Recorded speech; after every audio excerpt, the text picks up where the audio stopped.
بەشی زۆری چیاکانی دەڤەری باڵەکایەتی و ئیدارەی سۆران ئەمڕۆ بەفر سپی پۆشی کردوون.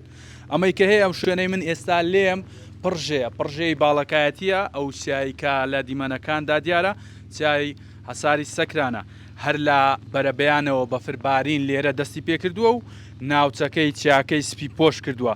جگە لێرە لە چیاکانی باڵەکایەتی هەریەکە لە شاخەکانی گردمەندیل و هەڵگورد و عەسەن بەگ و هەندرێن و مامەڕوتە و چیخی دەرێ و کۆدۆش بەفر سپی پۆشی کردووە.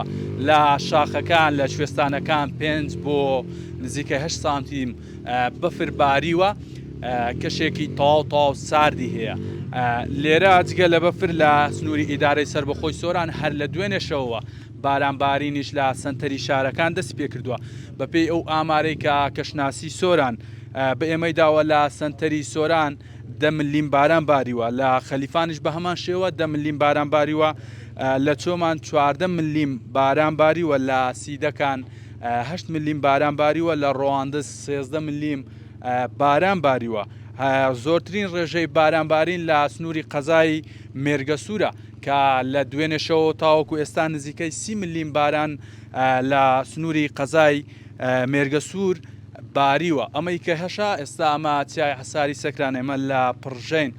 لێرە کەشێکی تەواو زستانەی هەیە، پلەی گەرما بە پێی گەرمی پێوی موبایلەکەم بێت ئێستا نزیکە لە 0 پلەی سیلیزی و لێرەش بەفر و باران بە تێکەڵی ئێستاش هە بەردەوامەوە ئەبارێت و لە سنتەری شارەکان باران بارین بەردەوامە و لە شاخەکانیش هەروەکو دیارە تەواو سپی پۆش بوو و بەفربارینیش هەر بەردەوامە.